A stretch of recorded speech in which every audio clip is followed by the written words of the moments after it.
महज 1200 रुपये में महाकुंभ के दौरान आने वाले पर्यटक और श्रद्धालुओं को पूरे महाकुंभ का भ्रमण। इस कॉटेज को देखकर आप यह अनुभूति लगा सकते हैं कि किस प्रकार से महाकुंभ बीतने के बाद।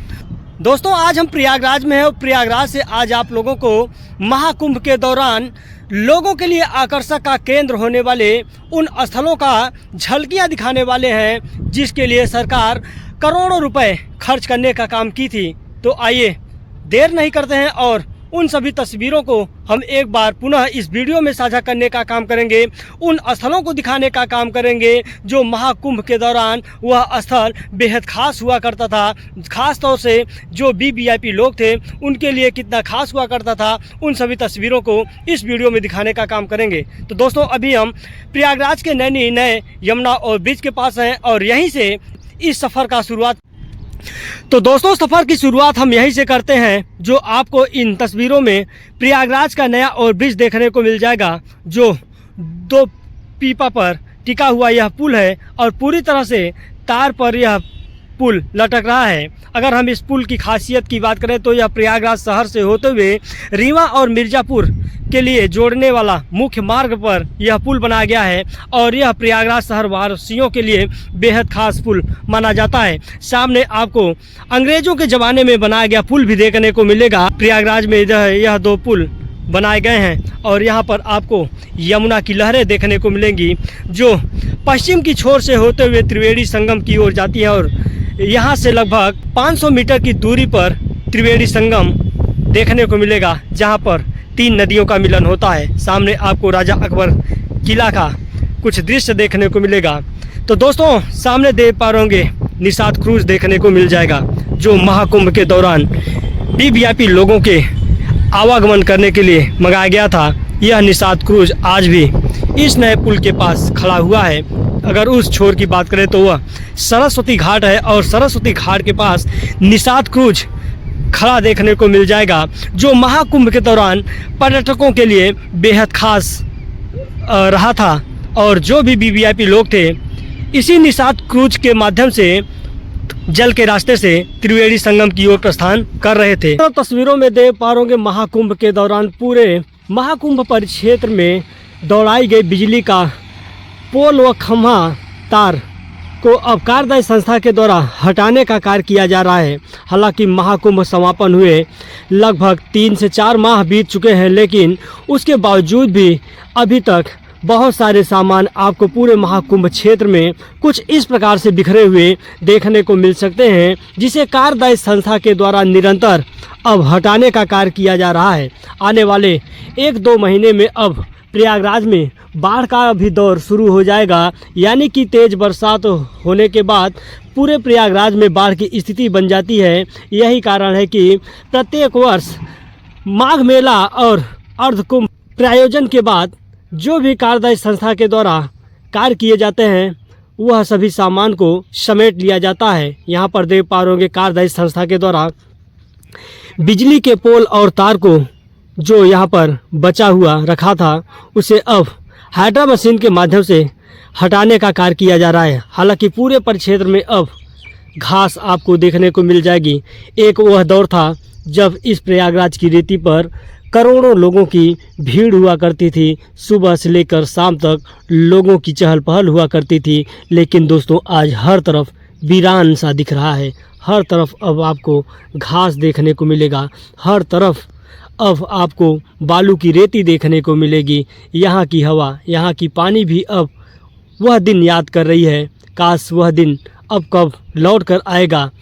महाकुंभ एक ऐसा इतिहास छोड़ गया जो अब इस महाकुंभ को युगों युगों तक याद किया जाएगा। आने वाली पीढ़ियाँ इस महाकुंभ को सिर्फ सोशल मीडिया के माध्यम से सर्च करके खोजने का काम करेंगे।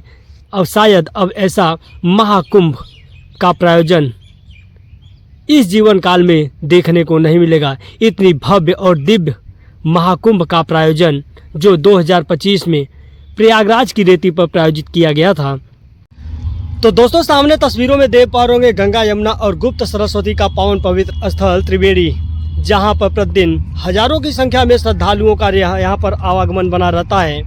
हालांकि प्रत्येक वर्ष प्रयागराज की रेती पर आयोजित होने वाले महाकुंभ के दौरान यहाँ पर लोगों की भीड़ अधिक देखने को मिलती है, लेकिन 2025 में एशिया का सबसे बड़ा धार्मिक मेला महाकुंभ का प्रायोजन किया गया था। उस दौरान यहाँ पर करोड़ों की संख्या में लोगों की भीड़ हुआ करती थी, लेकिन आज की ताज़ा स्थिति की बात करें तो यहाँ पर दूर दूर तक आपको इक्का दुक्का लोग देखने को मिल जाएंगे। पूरी तरह से यहाँ की धरा वीरान हो चुकी है। सामने आपको अरैल का वह वीवीआईपी घाट देखने को मिल जाएगा, जहाँ महाकुंभ के दौरान जितने भी वीवीआईपी लोग त्रिवेणी संगम पर पहुंचते थे, देश के प्रधानमंत्री से लेकर विदेश के वीवीआईपी लोग जो भी प्रयागराज के त्रिवेणी संगम पर पहुंचते थे, वह सभी इसी अरैल के घाट से होकर जल के रास्ते से संगम की ओर जाने का काम करते थे। तो देख पा रहे होंगे जो यहाँ पर प्रयागराज का सबसे बड़ा घाट बनाया गया है,